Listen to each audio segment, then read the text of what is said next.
ช่วงหน้าฝนน้ำตะลึกมึงล้มเด้อ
นี่เนาะสภาพเส้นทางก็สิประมาณนี้เพราะว่าเส้นทางเขตนี้มัน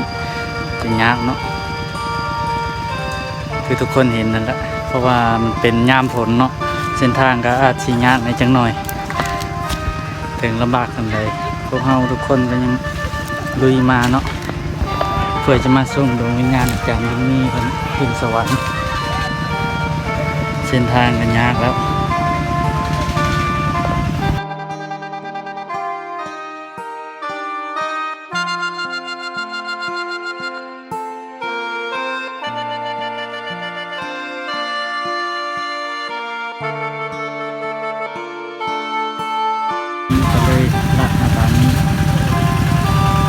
ครับเนาะ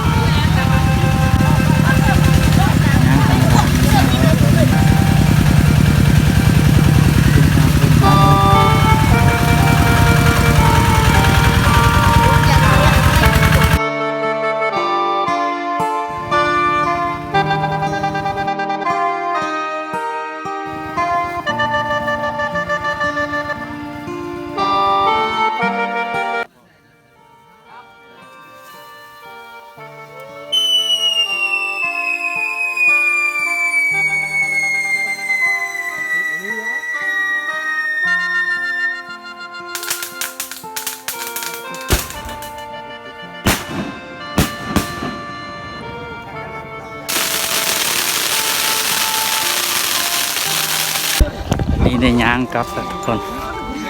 ย่างลัดทงนาเส้นทางที่มากที่ตรงพากลับของย่างลัดทงนานี่เนาะ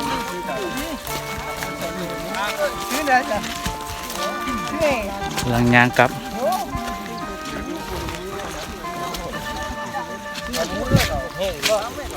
ครับแล้วตอนนี้ทำเบื้องตอนฮ้อนเฮือนเนาะกลับฮ้อนเฮือนแล้วจะถ่าย